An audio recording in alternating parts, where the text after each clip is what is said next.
बिस्मिल्लाहिर्रहमानिर्रहीम। Dear students, आज का जो हमारा लेक्चर है ये दो पार्ट्स पे मुश्तमिल है। फर्स्ट जो पार्ट है that is about the paper pattern of the biology subject. Students remember there are total 85 marks and the provided time for the 85 marks paper is almost 3 hours. Question number 1 होते हैं, MCQs हैं, इसमें 17 MCQs आते हैं और 17 MCQs आपने ही solve करने हैं। इसके लिए जो टाइम आपको दिया जाता है ऑलमोस्ट 20 मिनट्स। सेकंड जो क्वेश्चन है, क्वेश्चन नंबर 2, क्वेश्चन नंबर 3 और क्वेश्चन नंबर 4, बड़ा इंपॉर्टेंट पार्ट है ये, शॉर्ट क्वेश्चंस पे मुश्तमिल होता है। क्वेश्चन नंबर 2 में टोटल 12 क्वेश्चंस पूछे जाते हैं, उसमें से आपने 8 अटैम्प्ट करने होते हैं। 12 क्वेश्चंस में से 8 अगर आप अटैम्प्ट करते हैं तो ये 16 मार्क्स का पोर्शन होता है। जितने अच्छे तरीके से आप ये अटैम्प्ट करते हैं एक अच्छा इंप्रेशन एग्जामिनर के माइंड के अंदर जाता है। Question number 3 again this is short questions और इसमें आपके जितने क्वेश्चंस आपको प्रोवाइड किए जाते हैं ये भी उसी तरह क्वेश्चन नंबर 2 की तरह है। 12 क्वेश्चंस, उसमें से आपने 8 अटैम्प्ट करने हैं। 8 अटैम्प्ट करेंगे, 16 मार्क्स इसके हैं।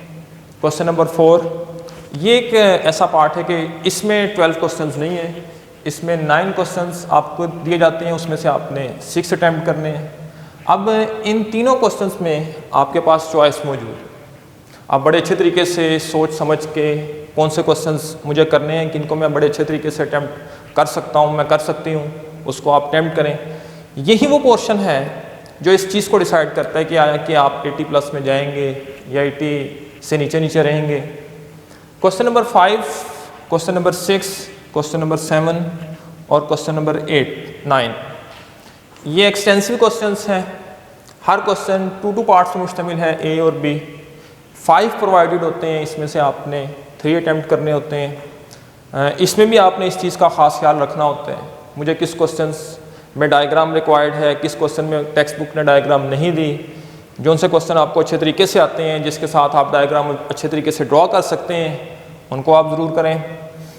यही वो पार्ट है इस पूरे पेपर का जो आपको 82, 83, 84 तक भी ले जाता है और इससे नीचे तक भी आपको लिमिटेड रख सकता है। उसकी वजह ये है, ये तो 2 पॉइंट्स आपने लिखने हैं शॉर्ट क्वेश्चंस, इसमें आपने हेडिंग्स देनी है, इसमें आपने डायग्राम्स बनानी है, इसमें आप बाकी सारी चीज़ों का ख़ास ख्याल रखना है, प्रेजेंटेशन का ख़ास ख्याल रखना है। ये तमाम चीज़ें अगर स्टैंडर्ड होंगी, सारी SOPs को मेंटेन करेंगी, देन आप इस 85 में से ऑलमोस्ट 82, 83 या 84, इवन के बाद स्टूडेंट्स ऐसे भी हैं, अगर हम पोजीशन होल्डर्स की बात करें, बाज़ औक़ात पोजीशन होल्डर्स नहीं भी होते, उनके भी मार्क्स 85 में से 85 आ सकते हैं। Thank you dear students. Lecture number 1 का part 2 we start with the chapter number 3, that is the enzymes. How can we define the enzymes? Enzymes are the most important group of proteins which are biologically active. They tremendously increase the rate of reaction and are specific for each type of the reaction. जिन चीज़ों का आपने ध्यान इस definition के अंदर रखना है और जो आपने पेपर में लाजमी पुट करनी है और आपकी टेक्स्ट बुक ने भी ये सारी चीज़ें मेंशन की हैं। पहली बात तो ये है कि जितने भी एंजाइम्स हैं विद सम एक्सेप्शंस, ऑलमोस्ट आप कह सकते हैं मोर देन 99% एंजाइम्स में प्रोटीन्स लाजमी पाई जाती है। कोई ऐसा एंजाइम नहीं है जिसके अंदर प्रोटीन ना हो। कुछ एक्सेप्शंस हैं, फॉर एग्जांपल हम ये कहते हैं राइबोजाइम एक एंजाइम है कि इसमें RNA पाया जाता है, इसमें प्रोटीन नहीं पाई जाती। इसको अगर हम निकाल के बात करें, all enzyme they consist of the proteins. दूसरा point, they are biologically active. आप एंजाइम्स की अगर बात करें, डेली रूटीन में अगर बात करें, एंजाइम्स बॉडी के अंदर ही आमतौर पे बनते हैं और ये मोस्टली बॉडी के अंदर ही काम करते हैं। जैसे मैंने नीचे एग्जांपल्स में लिखा है, pepsin is the enzymes, it is formed inside the stomach and it also act inside the stomach, converts the proteins into the polypeptides and peptones. Point number 3 in the definition, they tremendously increase the rate of biochemical reaction. बड़े ज़बरदस्त तरीके से rate of reaction को increase करते हैं। For example आपके पास एक reaction हो रहा है, उसमें एंजाइम नहीं है, उसकी एक ख़ास पेस है, एक ख़ास रफ्तार है वो एक ख़ास स्पीड के साथ हो रहा है, आप उसमें एंजाइम ऐड करते हैं may be 10 times 20 times 100 times, that depend upon the efficiency and provided conditions के उस एंजाइम की वजह से रिएक्शन का रेट कितना इंक्रीज़ होता है।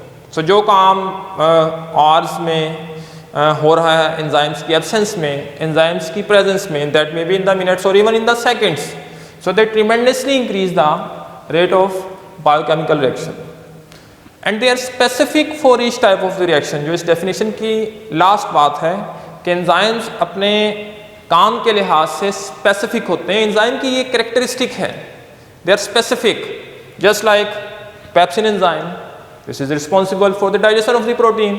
Maltase enzymes, this is responsible for the digestion of the only maltose. Similarly, RNase enzymes, they act on the RNA. DNAs, they act on the DNA. So this is the basic property you can say, which is specificity for the enzymes. आगे examples हैं इसकी, pepsin इसमें आता है, maltase इसमें आता है और काफ़ी सारी एग्जाम्पल्स हैं। जैसे जैसे चैप्टर प्रोसीड करेगा आप इस चीज़ को समझना शुरू कर देंगे। नाउ केमिकल कंपोजिशन, दो चीज़ें आपने याद रखनी है, एक इसमें एंजाइम्स के अंदर प्रोटीन पाई जाती है और दूसरी जो चीज़ है that is the non protein part.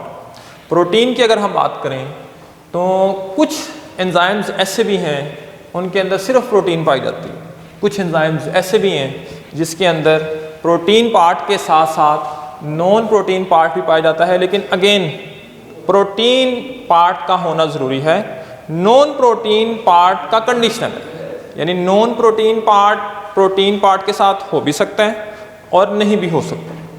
जैसे मैंने पहले आरएनएस एंजाइम्स की बात की कि ये वाहिद एंजाइम है इसमें प्रोटीन पार्ट नहीं है, एक्सेप्शन है ये RNS. Cofactor is the non protein part of the enzyme which is essential for the proper functioning of the enzyme, यानी एक ऐसा पार्ट होता है एंजाइम का नॉन प्रोटीन पार्ट जिसे हम कोफैक्टर कहते हैं, जिसका होना एंजाइम्स के लिए बड़ा सिग्निफिकेंट है, इसके बगैर एंजाइम सही तरीके से काम नहीं कर सकता। अगर आप अपनी टेक्स्ट बुक की लाइन देखें, मैंने यहाँ पे वो लाइंस नहीं लिखी, लेकिन अगर आप टेक्स्ट बुक की कुछ लाइंस पढ़ें कोफैक्टर के बारे में तो कुछ फंक्शंस हैं। मसलन कोफैक्टर के बारे में लिखा हुआ है, इट में also provide energy, it may act as the source of energy. Number 2, it may act as the bridge between the enzyme and the substrate, otherwise substrate enzyme के साथ bind नहीं कर सकता और product में convert नहीं हो सकता, so that's why it act as the bridge between the enzyme and the substrate। इसके अलावा और भी functions हैं। कोफैक्टर की फिर further types हैं। सबसे पहले इसमें आता है एक्टिवेटर। एक्टिवेटर की डेफिनेशन आपकी बुक ने और जो मैंने लिखी है that is the detachable cofactor if it is an inorganic metallic ion। जो बातें आपने याद रखनी है एक्टिवेटर की डेफिनेशन में, दो तीन बातें हैं। नंबर 1 कि ये डिटैचेबल होते हैं, एंजाइम से डिटैच हो सकता है, सेपरेट हो सकता है, मतलब ये कोवलेंटली बॉन्डेड नहीं होता, लूजली बॉन्डेड होता है। दूसरी बात, ये कोफैक्टर होता है, मतलब नॉन प्रोटीन पार्ट होता है। और तीसरी बात, it is inorganic as well as the metallic ion. अब ये जो नीचे एग्जांपल्स दी गई हैं और इसके अलावा और भी आपकी बुक ने दी हैं, फेरस साइंस भी आपकी बुक ने दी हैं, क्यूप्रस साइंस है, मैग्नीशियम आयंस हैं, they are all inorganic and they are all metallic ion. Prosthetic group, non protein part of the enzyme which is covalently bonded to the protein part of the enzyme. Example यहाँ पे मेरे मौजूद है, haem, ये enzyme के protein part के साथ covalently strongly linked होता है। इसका मतलब ये है कि इसकी एब्सेंस एंजाइम्स की एक्टिवेशन को गैर फ़ाल बनाती है, इसका रहना एंजाइम्स के लिए बहुत ही इम्पोर्टेंट है। Coenzyme, it is again the non protein part which is loosely bonded to the protein part of the enzyme. ये एंजाइम का नॉन प्रोटीन पार्ट है जो कि एंजाइम के साथ स्ट्रॉन्गली नहीं बल्कि लूजली या वीकली लिंक्ड होता है। एग्जांपल्स काफ़ी सारी हैं, विटामिन्स जितने भी हैं almost most of the vitamins they belong to the coenzyme, but vitamin B is a most significant example which we can say the coenzyme। Thank you.